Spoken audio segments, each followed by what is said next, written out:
జగన్మోహన్ రెడ్డి పాలనలో APPSC group 1లో భారీగా గోల్మాల్ జరిగాయని అధికారాన్ని అడ్డం పెట్టుకొని కొంతమంది ప్రజాప్రతినిధులు వారి బంధువులకే ఈ గ్రూప్ 1లో అవకాశాలు కల్పించారు. దానికి అప్పటి ఏపీపీఎస్సీ చైర్మన్గా ఉన్నటువంటి గౌతమ్ సవాంగ్ గారు అధికార పార్టీకి కొమ్ము కాశారు అంటూ కొన్ని వార్తలు ఇప్పుడు సోషల్ మీడియా వేదికగా చక్కర్లు కొడుతున్న నేపథ్యంలో ఈ అంశం మీద మనం విశ్లేషణ చేసుకునేటువంటి ప్రయత్నం చేద్దాం. ప్రస్తుతం మనతో పాటు ఉన్నారు ప్రముఖ రాజకీయ విశ్లేషకులు ప్రసాద్ గారు. సార్తో మాట్లాడదాం. సార్ నమస్తే అండి. నమస్తే అండి. జగన్మోహన్ రెడ్డి పాలనలో ఏపీపీఎస్సీ గ్రూప్ 1లో భారీగా గోల్మాలు అవకతవకలు జరిగాయని అప్పుడు ప్రజాప్రతినిధులు ఎవరైతే ఉన్నారో వారు అధికారాన్ని అడ్డం పెట్టుకొని వారి బంధువులకే ఈ గ్రూప్ 1లో అవకాశాలు కల్పించారని, దానికి అప్పటి ఏపీపీఎస్సీ చైర్మన్గా ఉన్నటువంటి గౌతమ్ సవాంగ్ గారు కూడా అధికార పార్టీకి కొమ్ము కాశారు అన్నట్లుగా కొన్ని ఆరోపణలు వారి మీద వస్తూ ఉన్నాయి. అసలు ఏంటి సార్ గ్రూప్ 1లో ఏం జరిగింది అప్పుడు? ఇప్పుడు గ్రూప్ 1లో ఏం జరిగిందంటే, ఇప్పుడు ఈవెన్ మొన్న కూడా చూశారు కదా, మొన్న ఈ ప్రభుత్వం వెళ్ళిపోయే ముందు కూడా ఏ విధంగా ట్రై చేశారు. వాళ్ళకి సంబంధించిన వ్యక్తులను కొంతమందిని తీసుకొచ్చి కన్ఫర్మ్డ్ ఐఏఎస్లు చేయాలని చెప్పి సో మ్యాక్సిమం ట్రై చేశారు. అది వీలు పడలా. సో ఇప్పుడు ఇదని కాదు, మీకు మొన్న మధ్య న్యూస్ కూడా చూస్తే ఫైర్ సర్వీస్ డిపార్ట్మెంట్లో కూడా భారతి గారి ఇంట్లో పనిచేసే పని మనుషులకు సంబంధించిన వాళ్ళ బంధువులందరినీ కూడా తీసుకెళ్ళి హోంగార్డులుగా, అంటే ఇటు ఫిజికల్గా దేహదారుఢ్య పరీక్షల్లో ఫెయిల్ అయిన వాళ్ళని, సరైన హెల్త్ కండిషన్ లేని వాళ్ళని, ఫిజికల్ కండిషన్ లేని వాళ్ళని, ప్లస్ కనీస విద్యార్హతలు లేని వాళ్ళని కూడా హోంగార్డులుగా నియమించడం జరిగింది. అంటే అసలు వైకాపా పాలనలో మంత్రుల సిఫార్సులు, ఎమ్మెల్యేల సిఫార్సులు, ఎంపీల సిఫార్సులు, అలాగే ఎమ్మెల్సీల సిఫార్సులతోనే అన్ని శాఖల్లో ఉద్యోగాలు భర్తీ అయిపోయాయి. అర్హత ఉన్న వారికి అసలు ఉద్యోగాలు వచ్చాయి కాదు, ఎటువంటి అర్హత లేని వారికి మాత్రమే సిఫార్సులతో ఇటువంటి ఉద్యోగాలను కల్పించేవారు అంటూ కూడా ఇప్పటికే జగన్మోహన్ రెడ్డి ప్రభుత్వం మీద పెద్ద ఎత్తున ఆరోపణలు అయితే వినిపిస్తూ ఉన్నాయి. అది నిజం అండి. ఇప్పుడు ఈవెన్ ఎల్సిటీ బోర్డులో తీసుకుంటే కూడా ఇటు అవినాష్ రెడ్డి యొక్క ప్రాంతంలో కానీ, ఇటు పొంగనూరులో పెద్దిరెడ్డి గారు కాడ కానీ అవసరం లేని చోట, అవసరానికి మించి అసలు అవసరం లేదు, సో కేవలం డబ్బులు సంపాదించుకోవడం కోసమే సబ్ స్టేషన్లు పెట్టారు. అంటే సాధారణంగా ఒక సబ్ స్టేషన్ మెయింటైన్ చేయాలంటే నెలకి మినిమము గవర్నమెంట్ 2 లక్షల రూపాయలు ఖర్చు అవుతుందండి. సో వీళ్ళు ఇష్టానికి ఇబ్బడి ముబ్బడిగా అవసరం లేని చోట కూడా సబ్ స్టేషన్లు పెట్టేసేసి, ఇటు అవినాష్ రెడ్డి ఇలాకాలోను ఇటు పెద్దిరెడ్డి ఇలాకాలో కూడా పెట్టేసేసి, రెండోది ఏం చేశారంటే ఒక్కొక్క సబ్ స్టేషన్కి మినిమం 2 ఆపరేటర్లు కావాలి, ఎంప్లాయీస్ కావాలి ఆ షిఫ్ట్ ప్రకారం పనిచేయడానికి. సో ఒక్కొక్క అభ్యర్థి దగ్గర నుంచి 10 లక్షల రూపాయలు లంచ రూపంలో తీసుకుని వాళ్ళకి జాబులు ఇవ్వడం జరిగింది. అంటే వీళ్ళు వాళ్ళకి కావాల్సిన వ్యక్తులకి ఉద్యోగాలు ఇచ్చినట్టు అయింది. సో అదేవిధంగా వీళ్ళు సంపాదించుకోవడం కూడా జరిగింది. సో ఈ విధంగా మీరు ఏది తీసుకున్నా, ఈవెన్ ఏ డిపార్ట్మెంట్లో తీసుకున్నా కూడా సో వీళ్ళ సొంత జాగీర్ అవుతే ఏ విధంగా ప్రవర్తిస్తారో, ఇప్పుడు ఈవెన్ ఒక ప్రైవేట్ లిమిటెడ్ కంపెనీలో కూడా ఇంత విచ్చలవిడితనం ఉండదు. ఇప్పుడు ప్రైవేట్ లిమిటెడ్ కంపెనీ కూడా మనుగడ సాధించాలి, ఆ కంపెనీ మనుగడ అది మళ్ళీ ఒక పురోగతి వైపు ప్రయాణించాలంటే ఒక ఎఫిషియెంట్ ఇంజనీర్స్నో లేకపోతే ఎఫిషియెంట్ ఎంప్లాయీస్నే తీసుకుంటారు కదా. సో ఇక్కడ అది కూడా లేకుండా వీళ్ళు ఇష్టానుసారం చేయడం జరిగింది.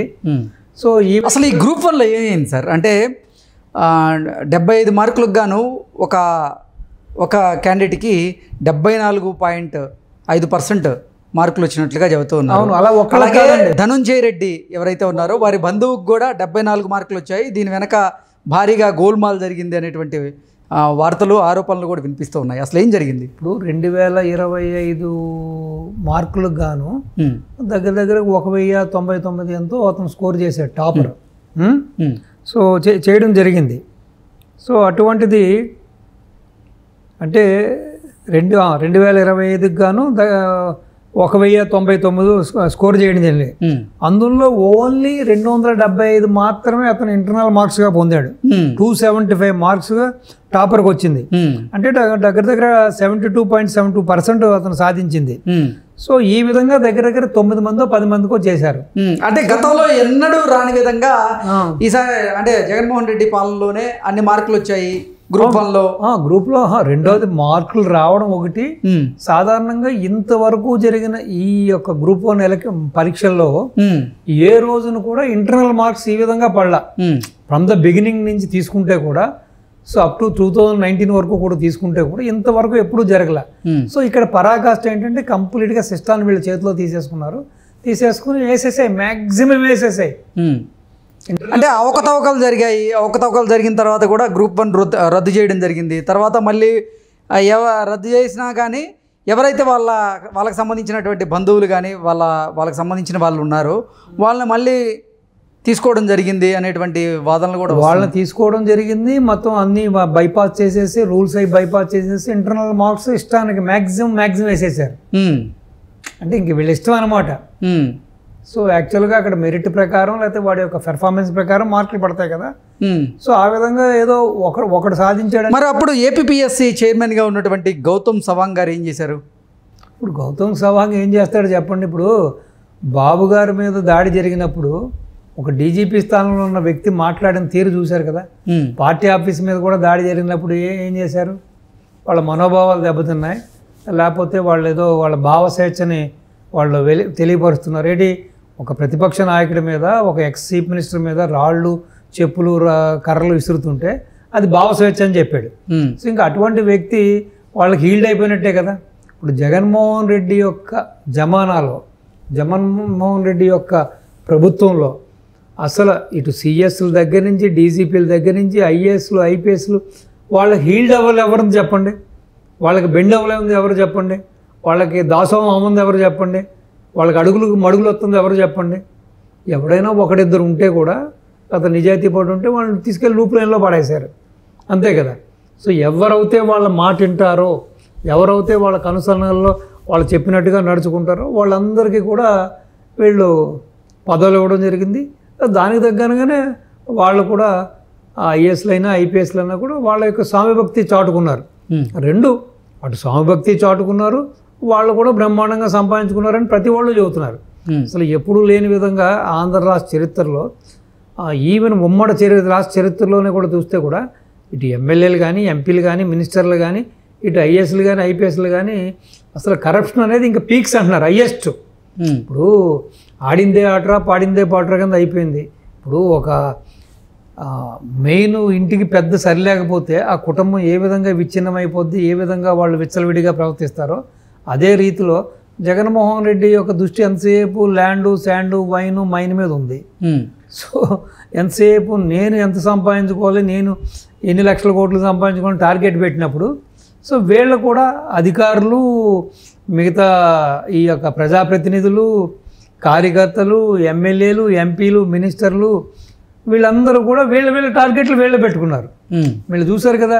ఇప్పుడు సిఎస్ జవహర్ రెడ్డి గారు కూడా అక్కడ విశాఖపట్నం చుట్టుపక్కలంతా కూడా కొన్ని వందల వేల ఎకరాలు అగ్రిమెంట్లు వేయించుకున్నాడని, ప్లస్ అసైన్డ్ భూములు దగ్గర 800-900 ఎకరాల భూములు కుమారుడి పేరున కొన్నాడని చెప్పి కూడా మూర్తి యాదవ్ గారు కూడా జనసేనకు సంబంధించిన కార్పొరేటర్ కూడా విత్ ఆధారాలతో కూడా ఆయన చూపించడం జరిగింది.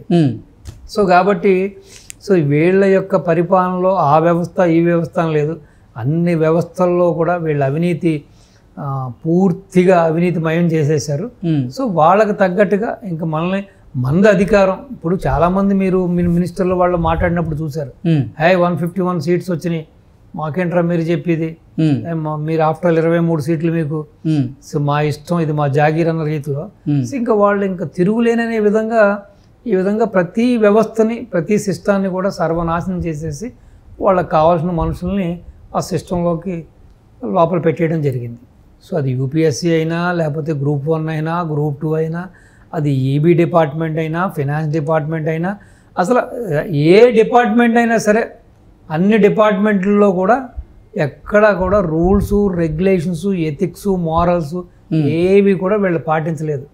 వాళ్ళ ఇష్టానుసారం వాళ్ళు అనుకున్నదే ఆడిందే పాటరా పాడిందే పాటరా అన్నట్టు వాళ్ళు ఇష్టానుసారం చేయడం జరిగింది.